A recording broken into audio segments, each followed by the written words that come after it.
पवारांची चर्चा करायची, मला डॉक्टर विजय पवार भेटायला येतील का, मी त्यांना भेटायला जाऊ का.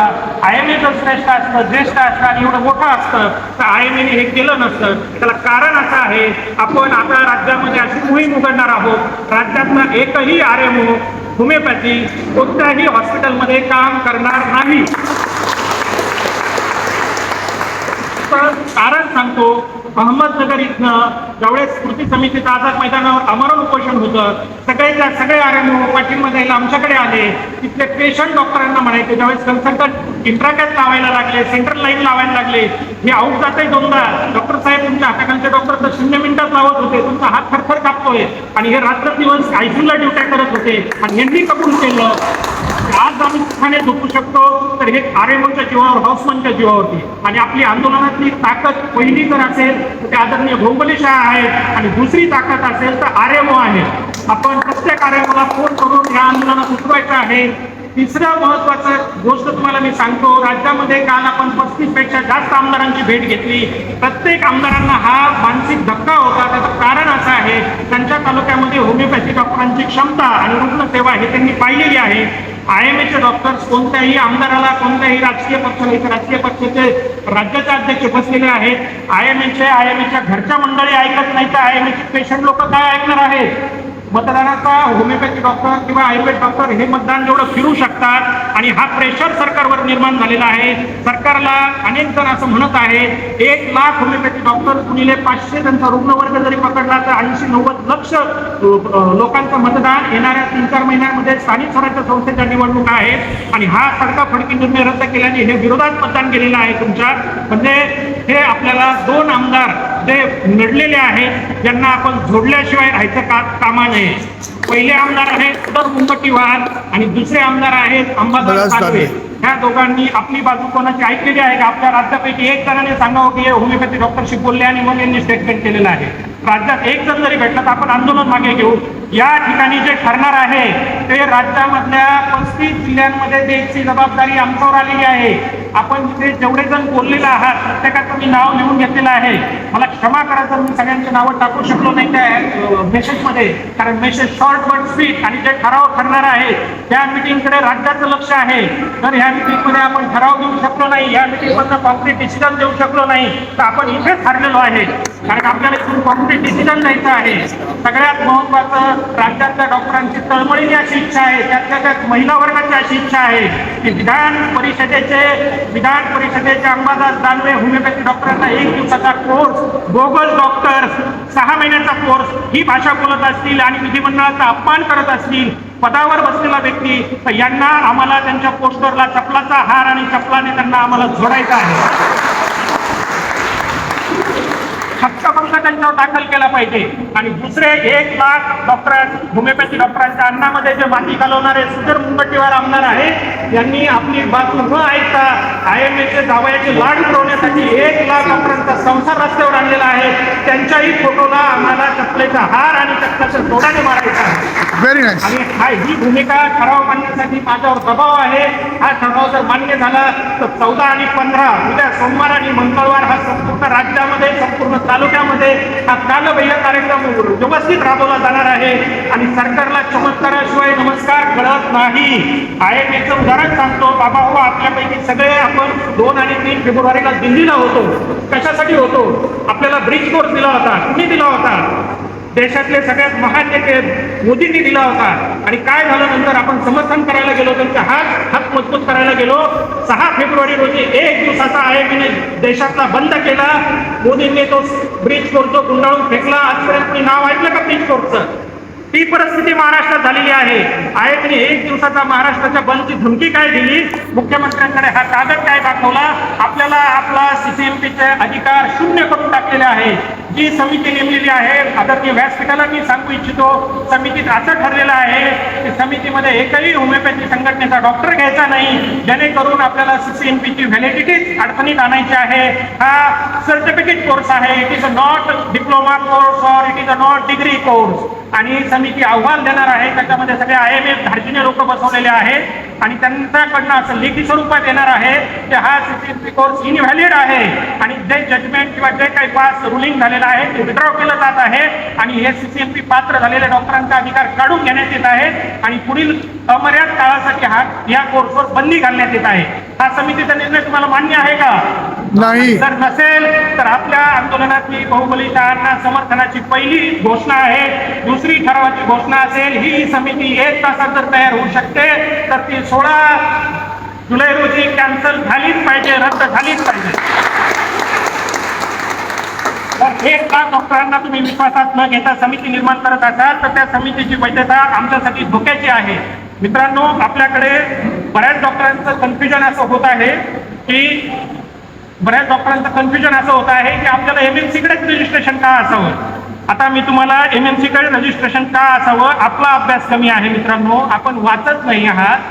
पोटतिडके बाहुबली शहा सरांनी सांगितलं, आपण फक्त 2014चा जो कायदा सरकारने बदलला तो कायदा वाचा, आपलाही वाचा आणि MMCचाही वाचा. माझं MMCच्या अध्यक्षापासून मेंबर पर्यंत सर्वांना चॅलेंज आहे. जर हा कायदा वाचला आणि MMCचा एकही डॉक्टर म्हटला की तुम्हाला MMC रजिस्ट्रेशन का पाहिजे तर त्याच्या तोंडात शेक घालायची जबाबदारी कृती समिती घेईल.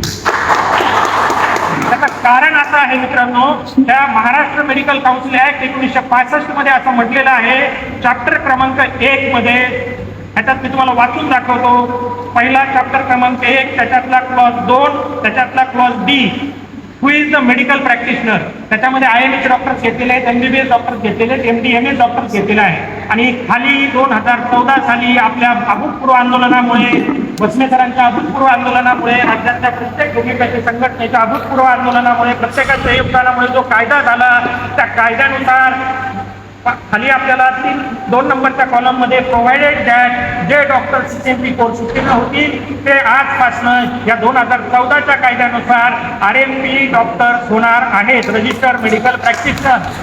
आता तुम्ही म्हणाल RMP झालं म्हणजे काय, मोठा तीर मारला. मित्रांनो, RMP झालं म्हणजे काय, एखादी ॲलोपॅथीचा औषधाची बॉटल घ्या, एखादी स्ट्रीप घ्या, त्याच्यावरती असं वाचून पहा, कंसात शेड्यूल H लिहिलेलं आहे आणि काय लिहिलेलं आहे, should be prescribed by only registered medical practitioner RMP. आपल्या लक्षात आलं असेल RMPचं महत्व काय आहे. आणि शासनाने बनवलेला कायदा आहे, लॉ ज्युडिशियलने बनवलेला कायदा आहे. शेवटच्या याच कायद्यामध्ये 31 नंबरच्या पेजवर असं म्हटलेलं आहे, शेड्यूल 28 ची निर्मिती केलेली आहे. शेड्यूल 27 हे सगळे MBBS IMHच्या डॉक्टरांचे आहेत.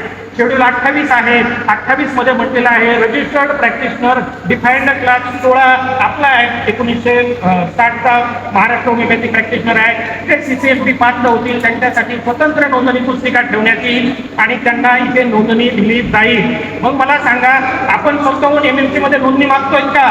नाही. सरकारने आपल्याला सांगितलेलं आहे, सरकारने अधिकार दिलेला आहे. सरकारने IMA ला सांगितलं, होमिओपॅथी डॉक्टरांना सांगितलं, आयुर्वेद डॉक्टरांना सांगितलं, Bombay nursing home act register करा. आपण जातो की नाही करायला? तिथे जर IMA माणूस म्हटला का मी करत नाही, त्याला हॉस्पिटल चालवता येईल का? तसं CCMP कोर्स झाला ना, आपणच म्हटलो नाही आम्हाला MMC रजिस्ट्रेशन द्या, आपल्याला प्रॅक्टिसचा अधिकार मिळेल का? संविधान काय सांगतं किंवा आपले एस्टॅब्लिश लॉ काय सांगतात? राईट टू प्रॅक्टिस आणि राईट टू प्रिस्क्रिप्शन 2 वेगवेगळे अधिकार आहेत मित्रांनो. राईट टू प्रॅक्टिसचा अधिकार कोर्स केला मिळाला, परंतु राईट टू प्रिस्क्रिप्शनचा अधिकार आपण रजिस्ट्रेशन घेतलं तरच मिळणार आहे. मी उदाहरण सांगतो, प्रत्येकाकडे 4 चाकी गाडी आहे, आपण कार इन्शुरन्स भरता का? जर आपण कार इन्शुरन्स भरता, तर आपण मान्यता प्राप्त ड्रायव्हिंग लायसन्स मधून शासन मान्य गाडी चालवायचं शिकलो आणि आपण उद्या जर गाडी चालवताना आपल्या हातून एखादा एक्सपायर झाला तर ती कार इन्शुरन्स कंपनी पैसा देईल का? देणार नाही. पहिलं काय मागेल, तुमच्याकडे ड्रायव्हिंग लायसन आहे का, नंबर आहे का? तसं तुम्ही शिक्षण घेतलं म्हणजे अधिकार मिळाला नाही, तुम्हाला लायसन मिळालंच पाहिजे, नंबर मिळालाच पाहिजे. हा संविधानाने, महाराष्ट्रातल्या कायद्याने दिलेला होमिओपॅथीचा अधिकार आहे. कन्फ्युजन करू नका. IMA ग्लोबल नीतीचा वापर करत आहे, आमच्याकडे का? तुमचं काउन्सिल आहे ना, तिथे घ्या. मित्रांनो, आयुर्वेदच्या डॉक्टरांचं उदाहरण सांगतो, फक्त नाव सांगणार नाही, जिल्हा सांगणार नाही. गेल्या वर्षी 10 लाख रुपयाची केस त्यांच्यावरती झाली. कारण होतं जॉन्डिस.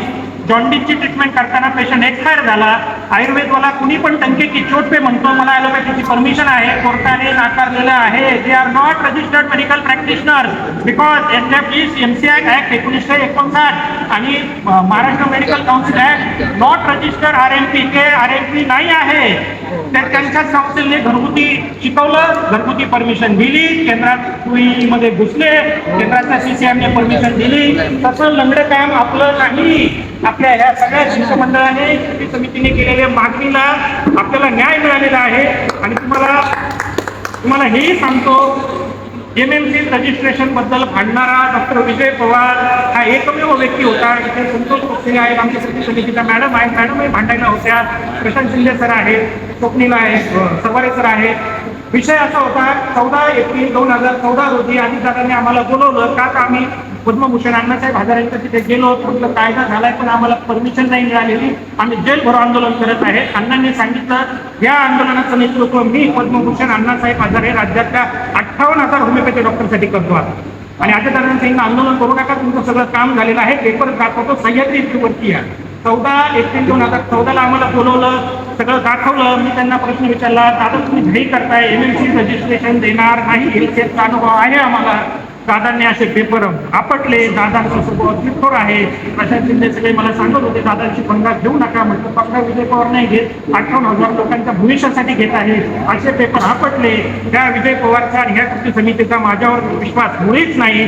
फोन लावला, गजानन इकडे, कोण गजानन माहीत नव्हते, त्यांचे PA पळत आले. मनीषाला फोन लाव, मनीषा कोण माहीत नव्हत्या, त्या होत्या वैद्यकीय शिक्षणच्या सचिव. मॅडम तुम्ही साक्षीदार आहात, म्हटले की तिथे जा, तुमचं समाधान होईपर्यंत तिथे बसा, सगळे पेपर्स पहा. वैद्यकीय शिक्षण सचिव मॅडमने असं सांगितलं, CS सरांची, चीफ सेक्रेटरी सरांची आमचे हे वारंवार मिटिंग झाल्या. आपल्याला केंद्राचा ऍक्ट फॉलो करावा लागेल, राज्याचा ऍक्ट फॉलो करावा लागेल. हा कोर्स तुम्हाला होमिओपॅथी कॉलेजला करता येणार नाही.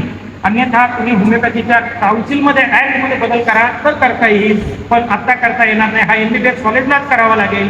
आणि जर ह्याची नोंदणी MMC मध्ये नाही झाली, चिखलात MBBS कॉलेजला आणि नोंदणी तुमच्या काउन्सिलला जर झाली होमिओपॅथीच्या, कोर्टात केस गेली तर ISS सारखे तुम्हाला दंड आणि शिक्षा होणार आहे. मग त्या उदाहरणात सांगायचं राहिलं, त्या डॉक्टरांना 2 महिन्याची जेल झालेली आहे.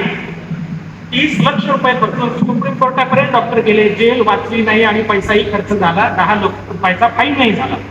म्हणजे समजून घ्या तुम्ही, लंगडं काम केलेलं नाही. कोंबली शाह असतील, इंदुरकर मॅडम असतील, बसवेकर असतील, आपली सगळ्यांची मागणी असेल, आपलं काम फक्त झालेलं आहे. MMCच्या रजिस्ट्रेशनच्या मागणीवरनं कुणीही मागे यायचं नाही, नाही तर आपण शेतकरीसारखी आपली अवस्था होऊन जाईल आणि आपल्याला आपणच आपली खांदी तोडून आपण खड्ड्यात पडू. मित्रांनो, दुसरं महत्वाचं तुम्हाला मी सांगतो, आपल्याला एक आनंदाची बातमी अशी आहे, भाजपचे राज्याचे नवनिर्वाचित अध्यक्ष रवींद्र चव्हाण साहेब यांच्याकडे मी माझे मित्र जवळचे, माझे क्लासमेट आणि तिथले सर खांदा ठेव, खांद्यावर हात ठेव, तुमच्या हात दुखायला लागले. गुड न्यूज आली आपली इथं मीटिंग. सॉरी सर, एवढे सिनियर आहेत तुम्ही. कोणत्याही परिस्थितीमध्ये आंदोलन मागे घेऊ नका. त्याचं कारण असं आहे, हा तुमच्यावर उघड केलेला अन्याय आहे. हा जर अन्यायाला वाटा फोडायची असेल तर तुम्हाला आंदोलन हे गरजेचंच आहे. आणि मी तुम्हाला ग्वाही देतो, पुढच्या 2 दिवसामध्ये एक शिष्टमंडळ माझ्याकडे पाठवा. मी संतोष शिंदे चर्चा केली, हे पेपर सगळे घेऊन त्यांना दाखवू आपण मुख्यमंत्र्यांकडे. आता मी तुम्हाला सांगता राहिलं, एवढ्या कोर्ट ऑर्डर आहेत तुमच्या, म्हणजे IMA ने आपल्याला फक्त एका पेपरवर फसवलंय, मुख्यमंत्र्याला एका पेपरवर फसवलंय. हे पेपर जर पाहिले आणि हे समितीला दाखवले तर आपल्या बाजूने निर्णय व्हायला काहीही वेळ लागणार नाही. आणि ते म्हटले मी तुम्हाला मुख्यमंत्र्यांची भेट घालून देतो. 16 तारखेला मी सांगोल्याला आहे. 17 जुलै रोजी मी प्रदेशाध्यक्ष भाजप रवींद्र चव्हाण हे आपल्या आंदोलनाला बहुपदी शहा सरांना भेट द्यायला येणार आहे. आणि ही ताकद आपल्या होमिओपॅथी डॉक्टरांची आहे. आपण राज्यामधल्या प्रत्येक तालुक्यात निरोप पोहोचवलेले आहेत की आपल्याला आपले आमदार आंदोलनात आणायचे. 18 तारखेपासून अधिवेशन चालू आहे. 18 पर्यंत उपोषण संपणार नाही, 18च्या पुढेही लागू पडणार आहे. आणि महत्वाची गोष्ट सांगतो, प्रत्येक आमदारांना विनंती केलेली आहे, ज्यांना भेटायच्या आमदारांना असे 16ला पण तिथे या, 17ला तिथे या, 18ला तिथे या. आपल्याला तिथे 5 टीम तयार ठेवायच्या आहे, 10-10 डॉक्टरांच्या. आपण विधिमंडळात जायचंय, आपल्या तालुक्यातला आमदार गाडीत बसवायचं, त्यांच्याच गाडीत आंदोलन त्यांना आणायचंय आणि विधिमंडळात हा प्रश्न उपस्थित करायचा आहे. त्याचं कारण असं आहे मित्रांनो, विधिमंडळ हे सर्वोच्च सभागृह आहे. विधिमंडळाचा कायदा काय आहे हे ज्यावेळेस आम्ही आष्टी, शिरूर, पाटोद्याचे आमदार सुरेश धस जे मध्यंतरीच्या आंदोलन प्रकरणामुळे प्रत्येकाला माहीत आहे, यांनी आपल्या कृती समितीच्या संघटनेच्या वारंवारच्या पाठपुराव्यानंतर 2020 साली हा विधानसभेत मांडलेला विषय मी ऐका. आता आष्टी पाटोद्याला मीटिंग चालू आहे. मी तिथल्या डॉक्टरांना त्यांना भेटायला सांगितलेलं आहे. काल आम्ही जाणार होतो, ते मुंबईला होते आणि मीटिंगमध्ये हेच आपली बाजू घ्यायला ते आपल्या आझाद मैदानावरती शहा सरांची भेट घ्यायला आपले हात मजबूत करायला येणार आहे. शेवटच्या 2-3 गोष्टी सांगतो आणि थांबतो. वेळ कमी आहे, परंतु मला जी विस्तृतपणे सांगण्याचं कारण असं होतं, आपल्या सगळ्यांमध्ये कन्फ्युजन झालेलं आहे आणि आपणच अशी मागणी करायला लागलेलो आहे. आयपीएस सारखं आपल्याला करा, आपल्याच काउन्सिलमध्ये घ्या, आपल्याला एमएमसीची काय गरज आहे. हे चुकीचं, कुणी ही मागणी करू नका. शासनाने दिलंय, शासनाने सांगितलंय, शासनाचा कायदा आहे म्हणून आपण मागत आहोत. आणि IMA आता फ्रंट फुटला आलेली नाही. आपण गैरसमज काढून टाका. बरेच जण म्हणतात आता सरकारने दिलं म्हणून ते अचानक आले. अचानक नाही आले. आपल्याला जुलैला कोर्स मिळाला, जुलैला परमिशन मिळाली, ऑगस्ट 2014ला ते कोर्टात गेलेले आहे. ते तेव्हापासून आपल्या विरोधात आहे. अनेक वेळा पुनर्रचना याचिका त्यांनी दाखल केलेल्या आहेत. अनेक वेळा ते मंत्र्यांना भेटलेले आहेत. त्यांचा विरोध पडद्याच्या आडून होता, आज पडद्याच्या समोर आलेला आहे आणि आपल्याला ते शत्रूच आहेत आत्ताच्या परिस्थितीमध्ये. इथे जर ठराव झाला तर ही मीटिंग संपतात. कदम सरांचा IMAच्या अध्यक्षांचा निरोप आहे, विजय पवारांनी भेटावं तर मी जाईल. इथे निर्णय झाला, जायची गरज नाही. आपण त्यांचा तोंडही पाहणार नाही. आपण सक्षम आहोत. एक काळ असा होता, आपल्या हातात काहीच नव्हतं. आपला कायदा आपल्याला आडवा होता. राज्यातला कायदा ओनली होमिओपॅथी प्रॅक्टिस करा म्हणत होता. केंद्राचा 73चा CCH ऍक्ट म्हणत होता शॅल प्रॅक्टिस इन होमिओपॅथी. ते निघत नव्हते. काही नसताना आपण आझाद मैदानाच्या आंदोलनावरून मिळवलेलं आहे. आज कायदा आपल्या बाजूने, शिक्षण आपल्या बाजूने. भारताचं संविधान असं सांगतं, शिक्षण जर प्राप्त झालेलं आहे तर शिक्षणाचे मूलभूत अधिकार हे मिळालेच पाहिजे. आणि हे मिळण्यासाठी वेळप्रसंगी कृती समितीने 2 वकिलांचे नाव पुढे आणलेले आहेत. एक तुम्ही सगळे ओळखता, त्यांचं नाव आहे गुणरत्न सदावर्ते. सगळे त्यांना म्हणतात जर संविधानाचा अपमान कुठे होत असेल तर सदावर्ते साहेबांकडे केस घेऊन जा. ते विना मोबदला ते केस लढतात. तिथे संविधानाचा अपमान झालेला आहे. आपल्या 1 लाख डॉक्टरांचा अपमान झालेला आहे. आणि राज्यातल्या डॉक्टरांना आपली विनंती आहे, सदावर्ते साहेब ज्या तालुक्यातले असतील, ज्या जिल्ह्यातले असतील, आपले होमिओपॅथी डॉक्टर त्यांना भेटा, आपली व्यथा मांडा. आणि ते एकटे लढत नाही, त्यांची फर्म इतकी मोठी आहे. 55 ॲडव्होकेट नामांकित त्यांच्या हाताखाली अभ्यासपूर्ण काम करणारे आहेत. आणि दुसरे पुण्याचे ॲडव्होकेट आहे, त्यांचं नाव आहे ॲडव्होकेट विकास कांबळे. एक मोलकर्णीचा मुलगा वकील झाला आणि मुंबई उच्च न्यायालयामध्ये असे केसेस लढतात, फक्त 10% केसेसमध्ये पैसा घेतात आणि 90% केसेस ह्या फ्रीमध्ये लढतात. कारण न्याय मिळाला पाहिजे. ज्यांच्याकडे पैसे नाहीत ते उच्च न्यायालयात जाऊ शकत नाहीत. माझी पुण्याच्या डॉक्टरांना विनंती आहे, पुण्याचं जे शिष्टमंडळ आलेलं आहे, व्यासपीठावर बसलेले आहे, की तुम्ही ॲडव्होकेट विकास कांबळे सरांची भेट घ्या. आपल्याला पैसा नाही, आपल्या होमिओपॅथी डॉक्टरांकडे पैसा कृपया कुणीही मागू नका. आपण गरीबच आहोत आणि गरिबीत आनंदच असतो. एखाद्याने सोन केलं पैशाचं तर उद्या त्याच्यात भांडणं होतात, उद्या त्याच्यावरती नावं ठेवले जातात. आत्ता इथे कुणीतरी म्हणत होता, येताना सांगितलं नाही, इथे 500 घेतले. मित्रांनो, असं डिस्प्यूट व्हायला नको असं मला प्रामाणिकपणे वाटतं. एक ह्याच्यामुळे आणि शेवटचे 2 वाक्य सांगतो आणि थांबतो. आपल्या आंदोलनामध्ये अहमदनगरचे खासदार निलेश लंके यांच्या मध्यस्थीने आपण माननीय राष्ट्रवादी काँग्रेसचे ज्येष्ठ नेते, राष्ट्रवादी पक्षाचे अध्यक्ष शरद पवार साहेबांना आणण्याचा आपण प्रयत्न करत आहोत. लंके साहेबांनी ती ग्वाही दिलेली आहे. दुसरं, मुंबईच्या काही डॉक्टरांनी जबाबदारी घेतलेली आहे. ठाकरे साहेबांना आपल्या आंदोलनामध्ये बाय हुक और बाय क्रूक ते आलेच पाहिजे. जर हे राज्याचे 2 प्रमुख नेते तिथे आले तर राज्याचे मुख्यमंत्री स्वतःला खूप पॉवरबाज समजत असतील, त्यांना पण आपल्याला दाखवून द्यायचं आहे की तुमचे जर इथे मनमाईशाही चालत असेल, आमचं म्हणणं ऐकून न घेता तुम्ही निर्णय पारित करत असाल तर आम्ही सुद्धा राज्याच्या विरोधी लोकांकडे जाऊन आणि वेळ प्रसंगी तुम्हाला सांगतो, प्रत्येक होमिओपॅथी डॉक्टरचं हे कर्तव्य आहे. मुख्यमंत्र्यांनी जर ऐकलं नाही तर मुख्यमंत्र्यांना पदावर बसवणारे सुद्धा देशामध्ये 2 ज्येष्ठ वरिष्ठ आणि संपूर्ण भारताला प्रिय असे नेते आहेत, ते आदरणीय मोदीजी आणि अमित शहाजी. आपण ह्या मुख्यमंत्र्यांची तक्रार आपण ह्या त्यांच्याकडे करू आणि ह्या आंदोलनात बसून करू. आंदोलनात बसून पत्र लिहून की आम्हाला मुख्यमंत्र्यांनी न्याय दिला नाही, आमची बाजू ऐकली नाही आणि परस्पर निर्णय घेऊन आमच्या विरोधात त्यांनी कारस्थान केलं आणि आम्हाला 1 दिवसामध्ये सगळे GR रद्द करून आमच्या शिक्षणावर पाणी फेरून आम्हाला रस्त्यावरती आणलं. उद्या कोर्टामध्ये हिअरिंग आहे. मी सांगतो, उद्या काहीही होणार नाही. ही IMA ची टॅक्टिक्स आहे. IMA मॅनेज करतात, मॅनिप्युलेट करतात, काही तारखा लवकर बोलवतात आणि केवळ IMA पुण्याने जी केस टाकलेली आहे ते आपल्या पायात पाय अडकावेत आणि ही ते केस नाही लवकर झाली तर सुप्रीम कोर्टात त्यांची जायची तयारी आहे. मित्रांनो, कोर्टाच्या आदेशाकडे, कोर्टाच्या केसकडे कुणी लक्ष देऊ नका, काहीही वेगळं होणार नाही. उद्या फक्त तारीख आहे म्हणून मुख्यमंत्र्याला दाखवण्यासाठी ती गोष्ट आहे. त्याचं उदाहरण सांगतो. 24 ऑगस्ट 2024 रोजी मुख्य सचिवाने मीटिंग बोलवली वैद्यकीय शिक्षणच्या. गोगली शहा तिथे होते आणि तिथे IMA चे प्रशासक वेंकी रुगवानी यांनी असं सांगितलं, साहेब आजच आमची तारीख आहे. 3 वर्ष हेअरिंग नव्हती आणि मुख्य सचिवाने आपल्याला न्याय देण्यासाठी मीटिंग बोलवली, कृती समितीच्या आग्रहाने मीटिंग बोलवली, न्याय मिळत होता आणि कंक्लुजनला सांगतात आज